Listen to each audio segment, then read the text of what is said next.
महल की चकाचौंध के बीच शहजादा सलीम की जिंदगी में कई राजकुमारियां आईं, लेकिन कोई भी उनके दिल में उस तरह से नहीं बस सकी जैसे अनारकली। वह सिर्फ एक नर्तकी नहीं थी, बल्कि उसकी आंखों में वो कशिश थी जो राजाओं को भी झुका सकती थी।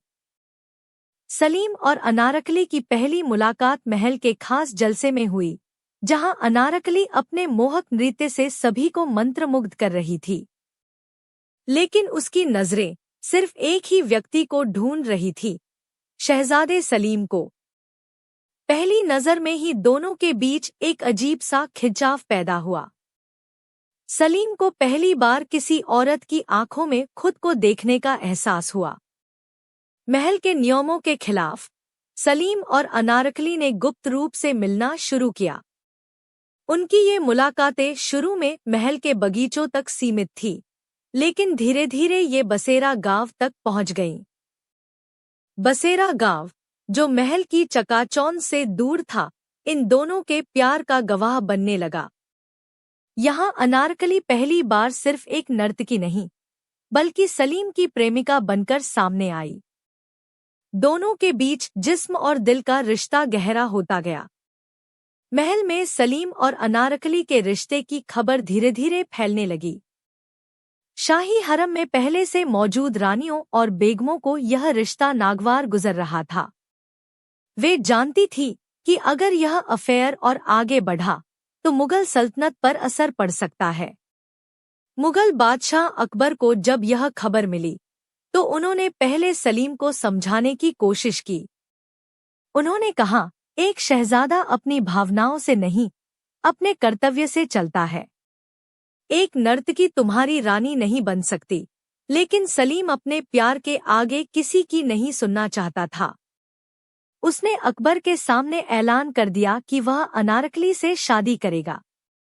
यह केवल एक प्रेम प्रसंग नहीं रहा, बल्कि एक विद्रोह में बदल गया। जब सलीम को महल में अनारकली से मिलने से रोका गया, तो उसने अपने कुछ सेनापतियों के साथ मिलकर एक गुप्त योजना बनाई। वह अनारकली को लेकर बसेरा गांव भाग जाना चाहता था, लेकिन महल के जासूस पहले से ही उनके हर कदम पर नजर रख रहे थे।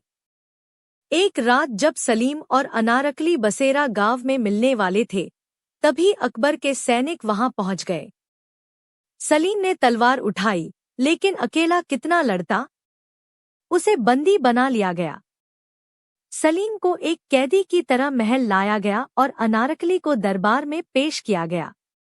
अब फैसला अकबर के हाथ में था।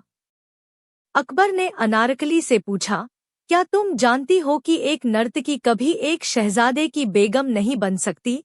अनारकली ने कहा, अगर प्यार गुनाह है, तो मैं यह गुनाह स्वीकार करती हूँ। अकबर का गुस्सा और बढ़ गया। उसने हुक्म दिया कि अनारकली को जिंदा दफना दिया जाए।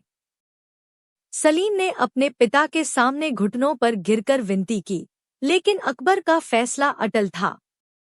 एक अंधेरी रात महल के तहखाने में अनारकली को दीवारों में चुनवा दिया गया। सलीम को कुछ नहीं बताया गया, लेकिन जब उसे अनारकली के बारे में पता चला, तो वह अंदर से टूट गया। वह रातों रात बसेरा गांव पहुंचा, जहां उसने कभी अनारकली के साथ अपने भविष्य के सपने देखे थे।